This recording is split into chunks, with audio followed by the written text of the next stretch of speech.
Greetings and welcome. Glad to have you for Module 7. We'll be talking about liabilities, short-term or current, and long-term or non-current liabilities, also known as somebody else's money, SEM. Let's go take a look at our PowerPoint, and that'll help orient us on where we're headed. So as I said, current and long-term liabilities will be the focus. And we're going to start out with current and accrued liabilities.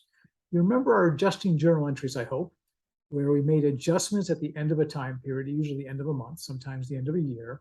And we went in and adjusted the books for things we owed but haven't recorded yet, or things we might have prepaid or obligated to, and we have not executed or taken advantage. This stuff usually ends up in the balance sheet.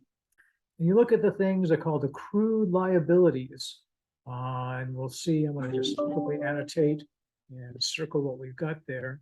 Our accrued liabilities are right here. And we have things like our accrued expenses.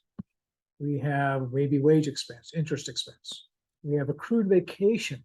We have to record vacation as a separate liability. Yeah, we sure do. Interest payable, taxes payable. Some of those obligations need to be put on the books, even though we don't have a bill for them. No one sends us a bill for wages. We don't get a bill for interest expense typically. So these things do need to be booked, they need to be added, and they need to be placed in the balance sheet and adjusted to the income statement as well. So let's talk a little bit more about them. Accrued liabilities are adjustments. We talked about adjusting journal entries, AJEs previously. Things like wages and interests. It's after everything's been recorded. Prior to putting out the financial statements, we need a full disclosure, a full picture. So accrued liabilities are incurred in the current period. They must be recognized in the current period. So two broad categories. We have the routine contractual stuff, the stuff we're obligated to pay. We mentioned interest, we mentioned wages, mentioned income taxes. Then we have what are called contingent liabilities. They're uncertain. So if we get a lawsuit and we're sued for $1 million, do we need to record that $1 million as an obligation? Well, if the lawyers say it's a frivolous lawsuit, 5% chance the plaintiff may win, chances are we're going to say, yeah, the odds are pretty well, we're not going to have to worry about that. But what if it's a significant lawsuit that we're 90% chance of losing? Would you want to put $1 million on the books? Well, the answer is it depends. Think materiality. If we're talking Walmart, what's $1 million in $500 billion of revenue? Or if we're a small company that has $2 million worth of assets, $1 million is pretty significant to who we are. So that might have some impact. But two of the items that we look at, one is litigation, and we're saying, okay, we don't know how much that's going to be, but maybe we do need to accrue for it. Maybe we need to adjust the books. So if it's $1 million lawsuit, we think it's significant enough, and it's a 50% chance of losing, we'll probably book a $500,000 worth of expense associated with that in the current period, because that's our best guess, our best estimate. And then there's warranty liabilities. We don't know how much our stuff's going to break down, but we do have a warranty. And some vehicles might have a 10-year warranty or a 5-year warranty or a 3-year warranty. We need to book something for that at the time of the sale, not at the time of redemption. And somebody claims the warranty 2 years from now. So those are things we're going to have to put in the books, record, and make sense of. So unpaid wages is pretty popular. At the end of December, what happens? Well, next payroll might be January 5th, but that includes 2 weeks of December wages, December 16th through 31st, paid twice a month. So what's going to happen? That wage expense, we haven't written the check yet, but we have to accrue the estimate. Accruals or estimates, if you recall. We've talked about that. We have to estimate the wages we owe. And that's actually going to be a pretty good estimate, because on January 2nd, we know how much in overtime we paid, how much straight time, how much in salaries, how much in vacations we have to accrue, which we'll do separately. All these things need to be booked on the December books, expensed in December, even though the check doesn't get written until January. If you recall, we're on accrual accounting, not cash basis accounting by GAAP, generally accepted accounting principles.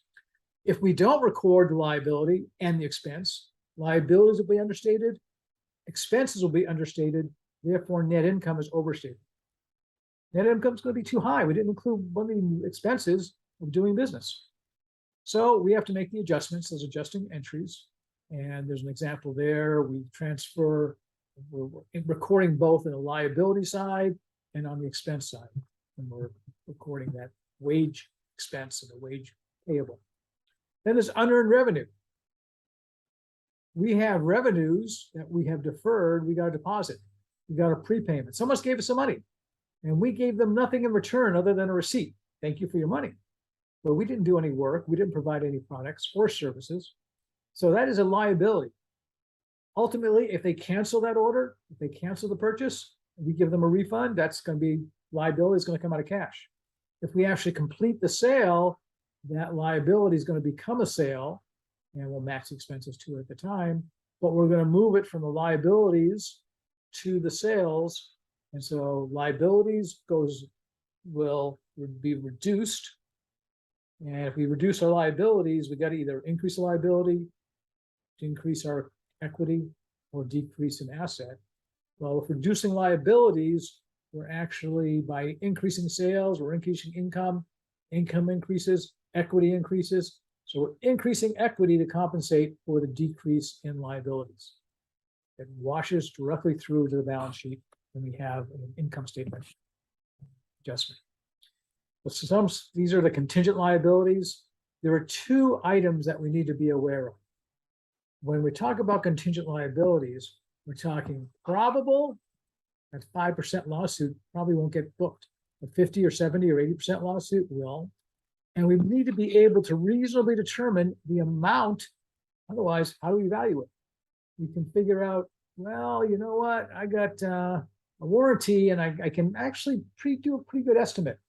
Probably 5 to 7% of whatever I'm selling is going to have to be serviced or need warranty service, and I can estimate how much that is. So we're going on, and this is a warranty liabilities. If the obligation is probable and estimable, we said that already in the last slide, we, by GAAP requirements, must record what we expect the cost to be, in this case, warranty, as a liability, and record the warranty expense along with that. When later the defective product is replaced, or we provide warranty service, or we do warranty work, we're not incurring warranty expense. We're actually incurring a reduction of the warranty liability off the balance sheet because we already expensed it. We took that 5% of whatever we sold and we say, great, we got a warranty liability and a warranty expense on the income statement, on the balance sheet. Now, next year, the year after, we're taking it off the liability, not booking the expense, unless that goes to zero. You can't have a negative liability. So we may, and I think we talked about Microsoft when they had the original Xbox, their warranty costs were through the roof because every Xbox went bad, at least anybody that used one. Very few people just kept it in the box as a souvenir. So we have to book it, but we adjust the liability, not the expense. Here's an example of warranty expense. Assume 2% of sales are defective, and it costs $5 to repair. So what are we going to do? 2% of the 10 grand times the $5, it's $1,000. We're going to create a liability and create an expense. And that warranty at the time of sale, often in the month of sale, usually it's a month-end adjustment. That's when we'll record the warranty expense at that time. When it's actually repaired, as I indicated in the previous slide, we're going to reduce the liability. So cash goes out, inventory goes out, whatever it goes out, and the liability goes down. So liabilities are going down and our assets are going. We stay in balance. That's the way we want it. 2 more slides to go.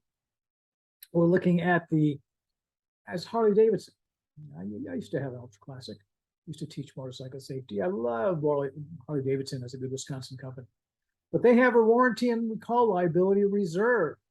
That's set up on the balance sheet as a liability. And it changes.